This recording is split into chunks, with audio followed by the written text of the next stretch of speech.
Bom dia. Meu nome é Marcelo Aparecido Ferreira, mais conhecido como Professor Marcelo, né? Eu leciono a disciplina de Filosofia e hoje a gente vai estar passando os nossos conhecimentos sobre a passagem da mitologia para a filosofia.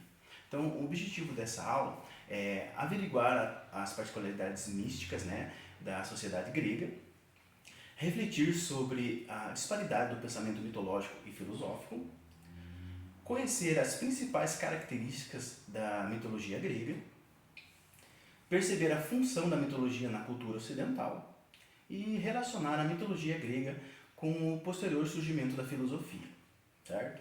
Então, para a gente entender um pouquinho melhor de como se inicia toda essa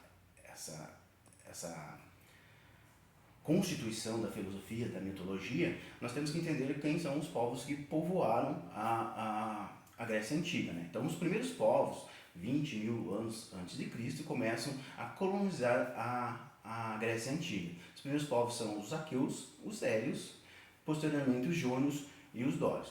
Então, esses povos que vão dar o embasamento para a construção de toda a sociedade grega, que depois vem as primeiras cidades-estados, as polis, que a gente vai estar vendo esse conteúdo numa outra aula.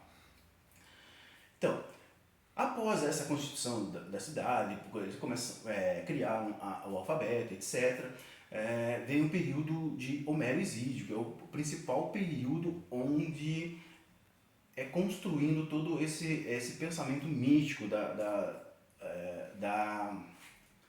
sociedade grega.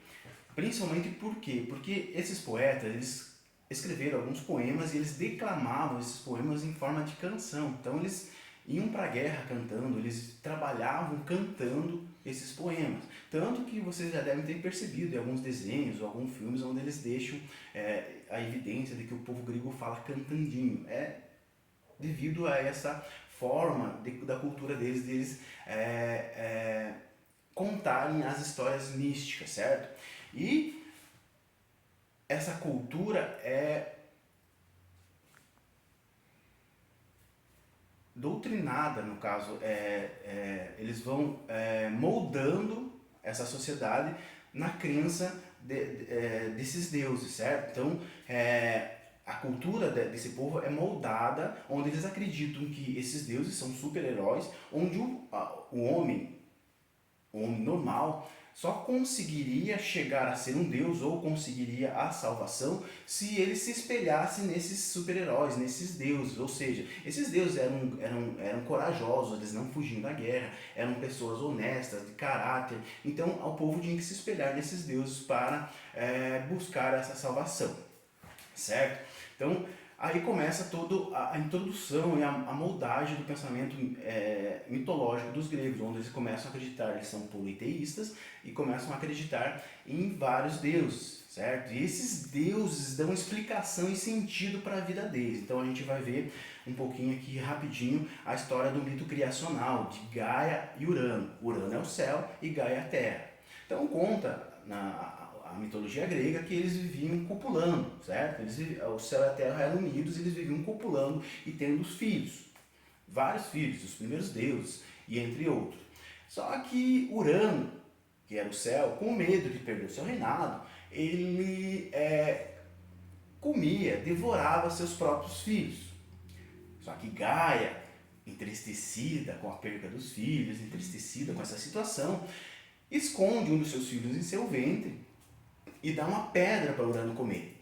Urano come essa pedra e, acreditando que era seu filho, fica tudo bem por um tempo. Só que esse filho, ele vai crescendo e a mãe vai insultando ele contra o próprio pai, falando que o pai faz isso, que o pai faz aquilo. E quando esse pequeno Deus chega numa certa idade, num certo poder, ele vai e corta o pai com uma arma de corte, fazendo a separação entre o céu e a terra. Urano vai para cima e a terra, Gaia, vai para baixo. O que o povo grego quer falar com isso? O que ele quer deixar para as outras sociedades? Que entre o céu e a terra, existe um Deus, a força de um Deus, que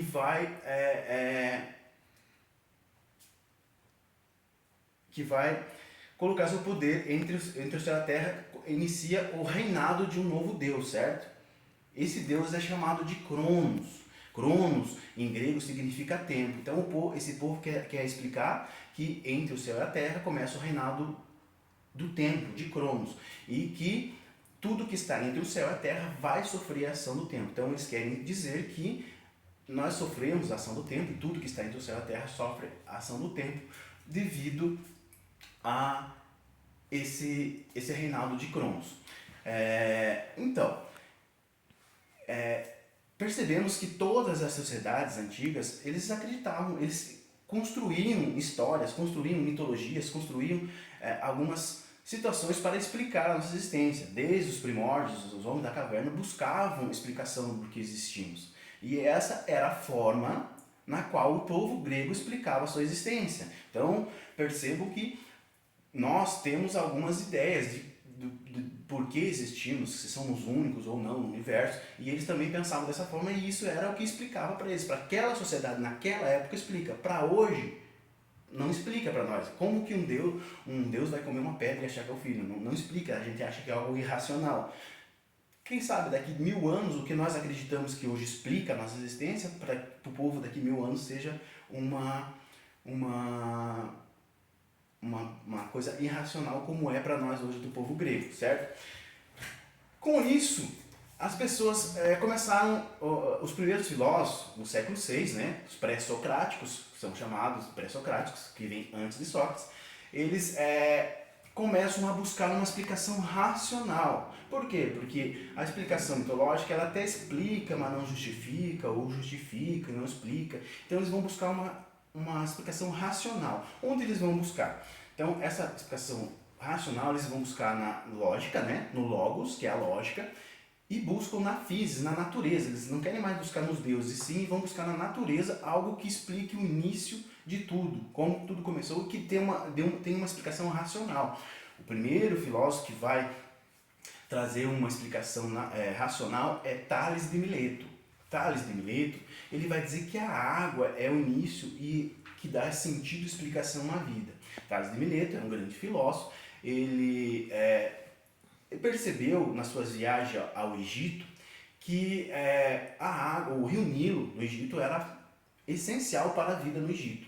Ele percebeu que uma planta, ela não germina se ela não for regada. E mesmo germinando, mesmo nascendo, ela não vinga, ela não continua a crescer se não for regada com água. Então, é muito necessário a água.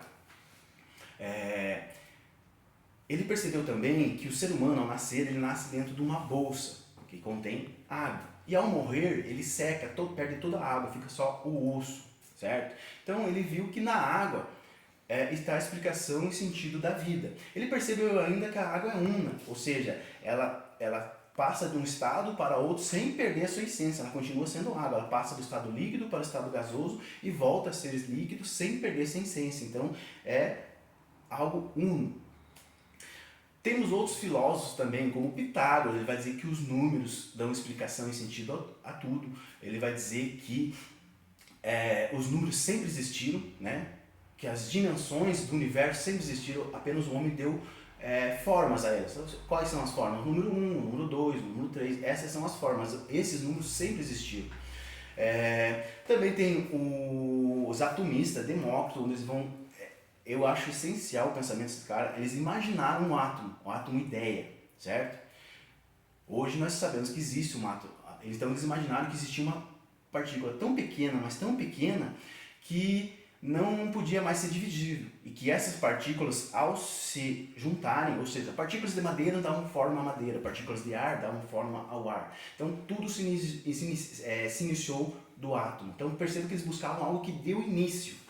Todos esses primeiros filósofos. Também tem Heráclito, Parmênides. O Heráclito vai dizer que tudo flui, tudo muda. Parmênides vai dizer que nada muda. Vai ser a base do pensamento mais tarde de Platão. Muito legal de se estudar. A gente vai estar vendo isso nas próximas aulas. Mas o que de mais importante que vocês têm que entender é o que eu acabei de falar aqui, gente. Então, a mitologia dava explicação e sentido para aquele povo daquela época, como algumas coisas dão sentido, o sol, os buracos negros, que são algumas coisas que estão sendo estudadas, que dão explicação e sentido para a nossa vida, que daqui 1000 anos talvez sejam vistas como algo irracional para a sociedade de hoje.